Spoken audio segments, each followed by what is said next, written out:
Thank you very much. And just to address to the questions, the last conference I spoke to was at a quantum cryptography conference in Edinburgh. So yes, SHA-256 and elliptical key encryption would be broken. However, there's other encryption tools which theoretically can't be broken by quantum computing. But people are working on using quantum computing to make the SHA-256, etc., quantum proof. So. And the first question was about practical use cases. It's only in the last few months that we've had the tools to actually deliver. And so today's talk is going to be in two parts, a high-level introduction, but Sonka's given this the headline act. And I'm going to do a use case. And there's two parts to use case. First one will be live code. We're at a software conference. And the second one will show you my desensor protocol working through a video recording. So believe it or not, 400 years ago, there was a prevailing belief that the world was flat. And through the Enlightenment and what we call the scientific method endeavor, we realized that that wasn't the case. However, this is the surname of a famous historical scientist. It's wrapped in a Caesar cipher. Can anyone crack it in the next 10 seconds? Well, anyone's got a keyboard. Could you tell me what the letter to the left of an N is on your keyboard? It's a B. And if you did it for T, you get an R, and I, you get U. It spells Giovanni Bruno, burnt at the stake at 1600 Rome for asserting that the world was round.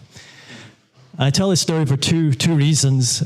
It was that it created a culture of fear in science to publish your identity on your so-called white paper back then. So people encrypted a cipher to identify themselves. So say they had invented or thought they'd discovered phosphorus, but that was, an atom and stuff, and that didn't exist. So they encrypt it. 5 years later, a young scientist comes along and says, "Oh, I made this discovery."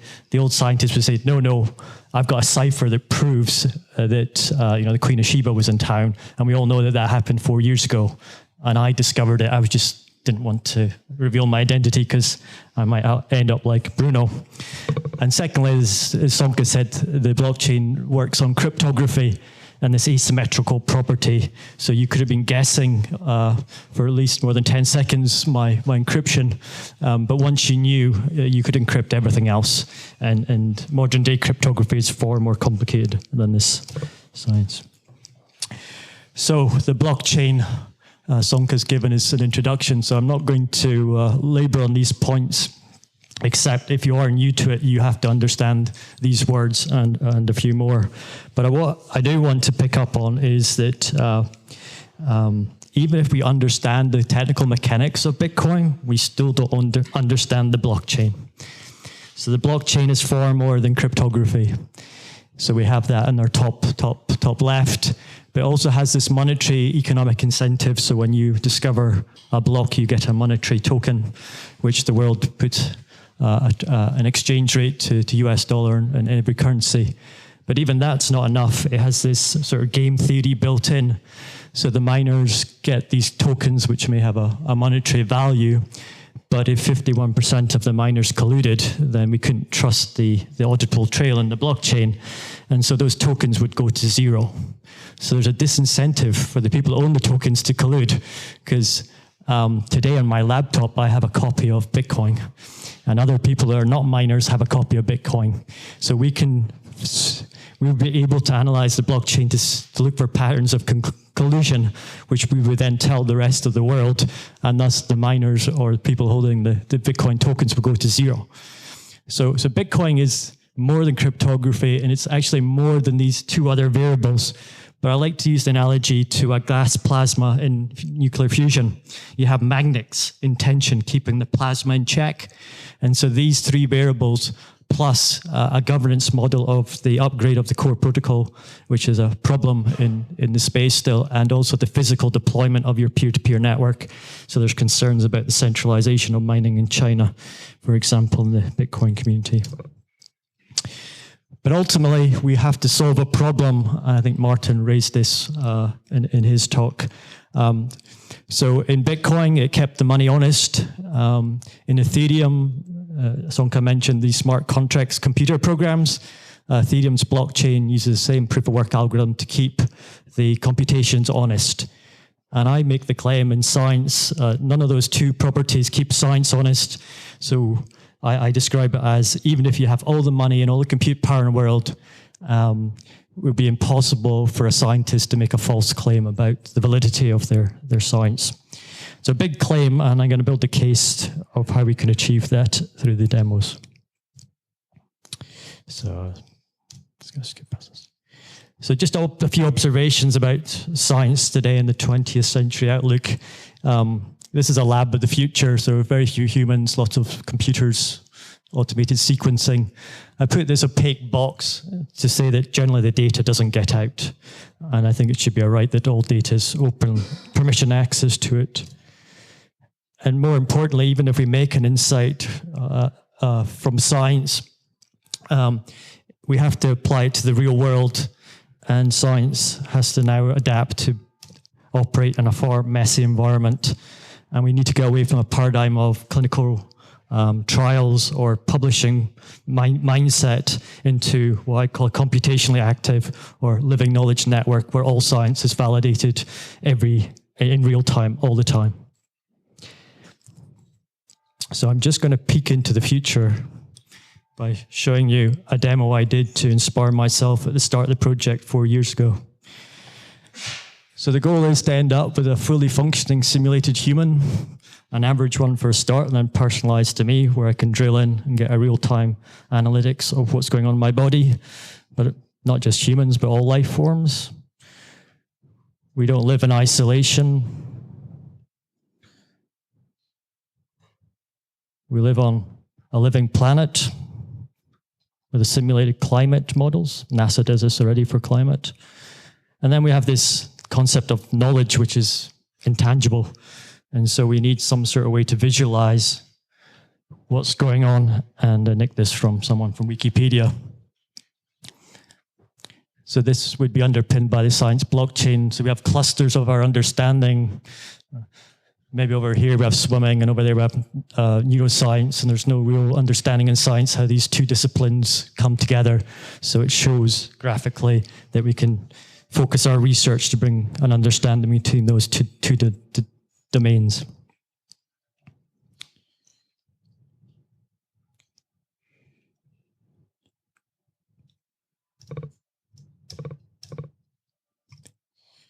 So just a little bit about the rise of the citizen science is the next talk I'm doing in London next month. And this is just to make the point that the democratization of science, the open science, so I'm wearing a wearable, many of you will be wearing a wearable. I've got my DNA sequence on my mobile phone. I'm sure some of you will have too. And then they say the 21st century is the century of biology, but not just biology, it's DIY biology. You do it yourself. So access to technologies like CRISPR can be done in your own home. So I think science needs to prepare for that mass participation. To our use case, so we're going to bring a brand new pharmaceutical drug to market to address high cholesterol. And a more graphical way of telling the story is to start on the top right. We have a researcher doing some basic research into protein chemicals in blood vessels through the heart, for example, which we published into a paper which the pharmaceutical companies or AI companies are analyzing to pick up into new insights, which they then roll into a clinical trial, which gets regulated, which allows the GP to prescribe it to myself, and then hopefully my blood pressure or cholesterol gets taken under control. So we're going to show how decentralized database technology along with smart contracts and my desensor protocol would allow this existing way of science to operate. A few assumptions. Identity has not been solved on the internet yet, so I just make an assumption that everyone's acting as themselves. And the first demo is an explicit handshake of authorization permissions between myself and the researcher. So all I want to show in this diagram is that Sonka mentioned smart contracts. So on the left we have myself, my sensor, I collect the sensor and record it in a smart contract. That smart contract sets another smart contract that gives the permission access. On the researcher side, they have to put all science forward in a computational form. And then the computational form and this data has to come together in a computation. And I record the start and the stop and the outputs from the computation into the blockchain. And I haven't published it into the journals, but there is many startups solving that problem currently.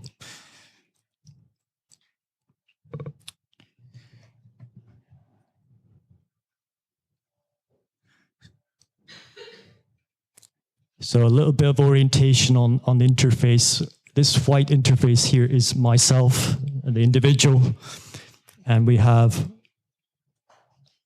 our researcher here in blue. And top right here, we have a blockchain account which is tied to myself. And in top left, we have a blockchain account tied for the researcher. And you'll see these will run in sync because everyone gets the same copy of everything. And if you had your laptops open right now, you would have the same copy. And that's why I've chosen to this live demo, because everything that's running is running on my laptop. So the barrier to participation is as low as you possibly could have. So the first thing I need to do as an individual is to sign in. So I've already signed in to Desensor. I've also signed into Ethereum. And the last speaker, the last session, I haven't quite integrated into Jupyter yet, but it's coming. Hopefully you can help me on that. And then blockchains are not very good at storing data, so all my data goes to a thing called MadeSafe. So there's my account. So we have our peer-to-peer setup live. So I need to add the sensors. So I'm going to start by adding a wearable.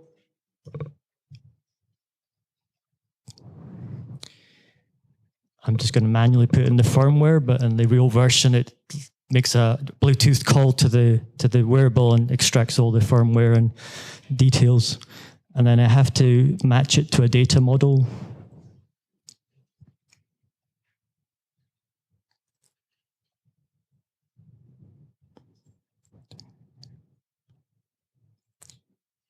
And then what I'm going to do now is register on the blockchain.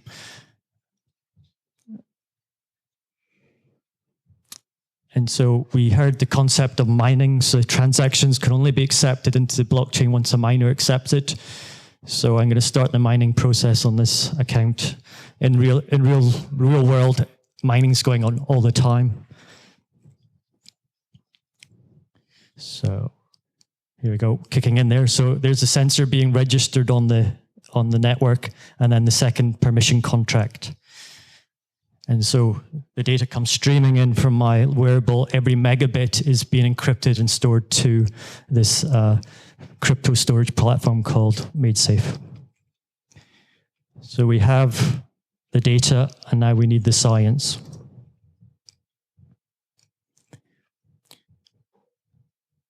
So science is added through a smart contract called a DMAP, a decentralized mapping application. So the basic research is for cholesterol.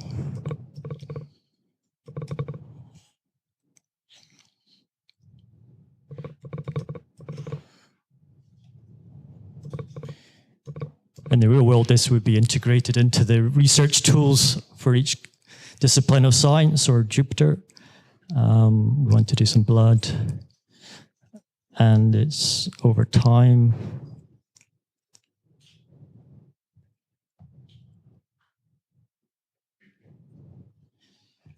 And as I said, controversially, all science has to be in a computational form.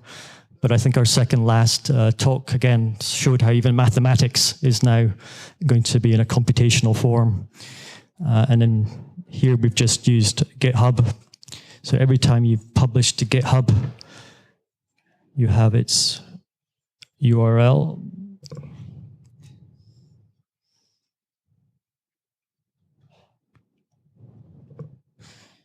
And also you get the hash. So if you want to reproduce the exact version of your code,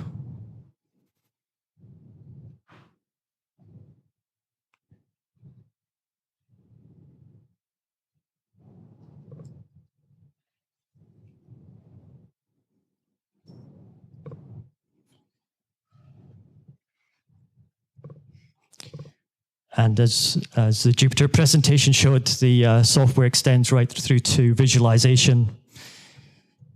So here we're just going to do a custom chart. And this researcher has got an external application. It could be Jupyter, but in my demo, they've built their own one.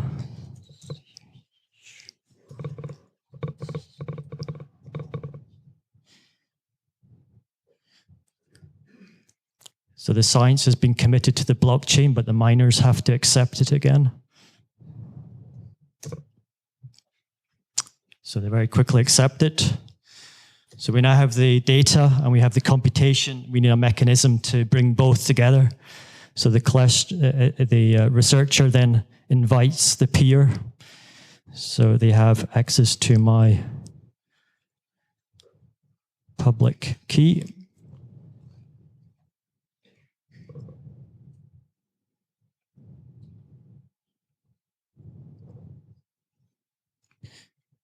And the moment of truth for the live demo.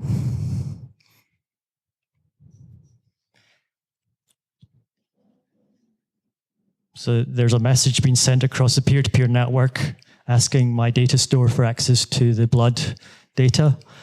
And it has arrived, luckily for me.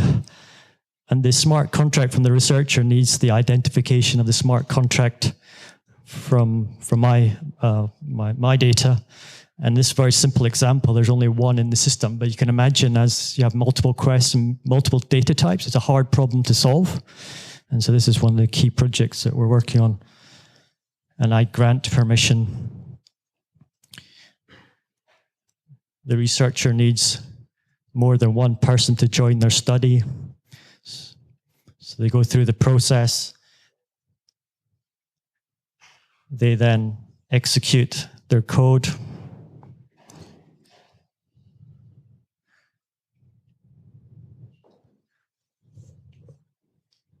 We can then tap into the study at any point in time. So and they've used the least mean squares analysis. So again, this could be exported to Jupyter in wider research. So that's the basic research published living live in the network. Companies like Stratified Medicine in London and currently take all scientific paper journals and data mine them to give insights for new drug discovery potential. So we can imagine that happening in the science blockchain. And so one pharmaceutical company has done that. So they then create a clinical trial.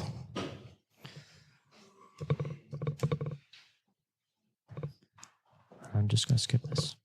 But of course, we're not working in plain vanilla science now. The pharmaceutical company wants to deliver precision medicine. So they ask the community whether they would like to participate by adding their genome. So I say, yes, I do. I have it exported from 23andMe. This time the data model is the genome. The genome has to be registered on the blockchain to set up the contract and the permission. This actual data is stored into my own personal MadeSafe account.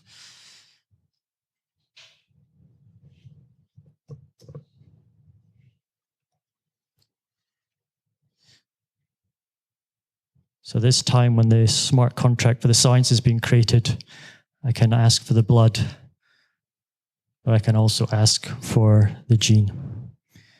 And I'm going to stop the demo here, but it's the same process. They would have their model of what would be the biomarker to choose effectiveness of that drug. And they would put it to the network, the computation to be run, the chart would be produced. It would be handed over to the regulator. The regulator would have a non-validating node, so they would have any point in time they can tap into the study. So they see the complete life cycle. And not only just the cycle of the trial, but the success of the outcomes post it. So, right. Part one of proof of concept. So I think hopefully it's how science works and how it's could be worked today in the blockchain environment. So the first benefit is the individual patients have got granular control over their participation on all parts of the science, which today is contrasted to an upfront legal agreement, which they sign on a piece of paper, which has certain promises but no practical utility behind it. They can get feedback in real time. The researcher has an automatic audit trail of their analysis, guarantees reproducibility of evidence, and we shift from a regulatory paradigm to a real-time compliance, because they can tap in, again, in real time to the study. However, in this scenario, the data still escapes. And so the inspiration for my own project, eSensor, was to say, can we solve this? And I think we can. So I currently describe science as bringing the data to the computation, whereas I think the paradigm we're heading towards is bringing the computation to the data.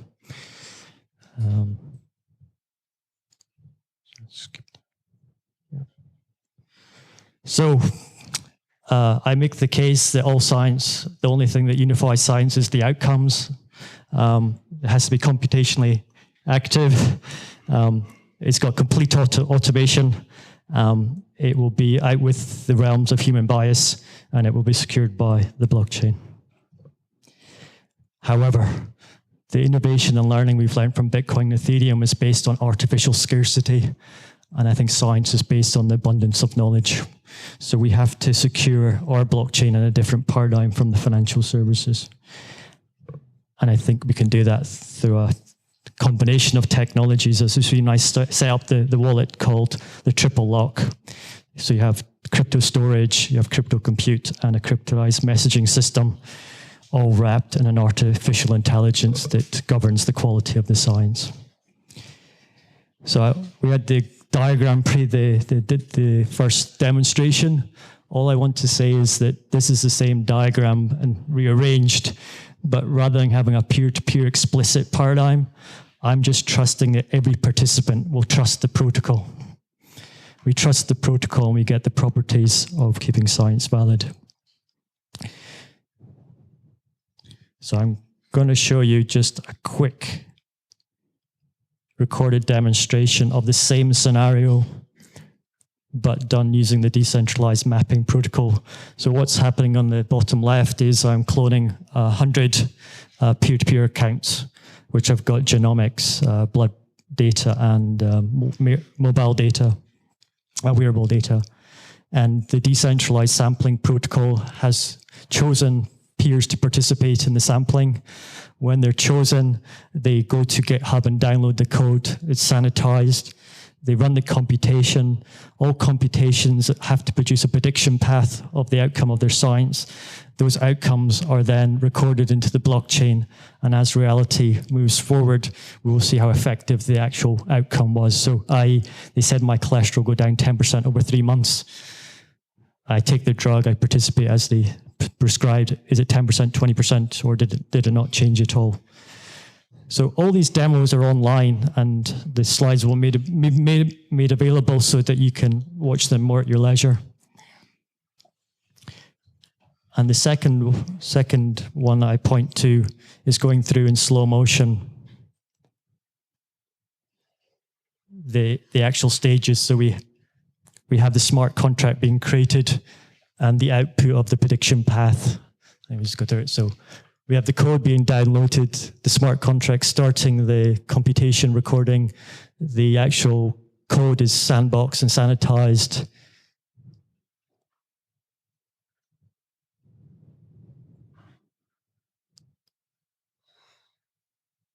Yeah, so it's just showing that in my computer, I've got the same code that was on GitHub. Right, so I'm running out of time. So we'll just let that roll on. So the rest of the slides just go into more detail of the big thinking that's gone behind DSensor. I'm just going to stop off at one or two slides to the people that have influenced me to come up with this solution. So the big message is that the blockchain does not solve the science problem. So when I discovered Bitcoin 5 years ago, I didn't think it fundamentally solved the problem. And I had a problem that I wanted to solve. So I had a peer-to-peer network in a swimming pool that was recording timing of swimmers. And it did real-time analytics as they came in, and it has predicted their times at championships in the future. And then it created a machine learning algorithm that would create a training program. And then I wanted to validate that the machine learning algorithm was better than a human. So then I was interested in creating a peer-to-peer clinical trial to prove that the sports science of my AI was as good or better than human. So I needed a way to secure all swimming pools. I was using Raspberry Pis, and then have a way to share that data and compute it. And as I've been on my science journey the last 6 months, one of the inspiration stories I think typifies this problem is that there was a 200 million euro Alzheimer's project looking for biomarkers to start to give us a foothold of understanding of the disease. They spend 80% of their money in 4 years getting the data sets together, and then they come up with some candidate biomarkers, which the clinical trial teams have 4 proven techniques to adjudicate on the scientific validity of them. And then they did that, spent all their money, and one of the heads of the project was speaking to a mathematician. And he said, "Oh, I've got this new something AI algorithm that might be able to help you." He ran it in 20 minutes and came up with the same biomarkers.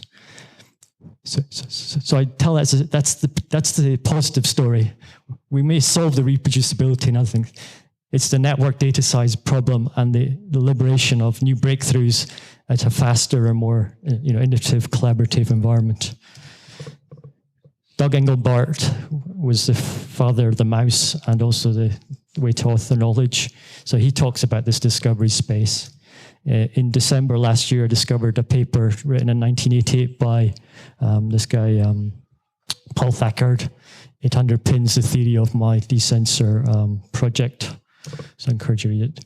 And so while in the blockchain, we have this tension, keeping it in check, somehow in science, we need these variables pushing towards the truth. And all I've done is made the first steps, and hopefully others will be inspired to improve or add new features. And on that, I think I will conclude. Thank you.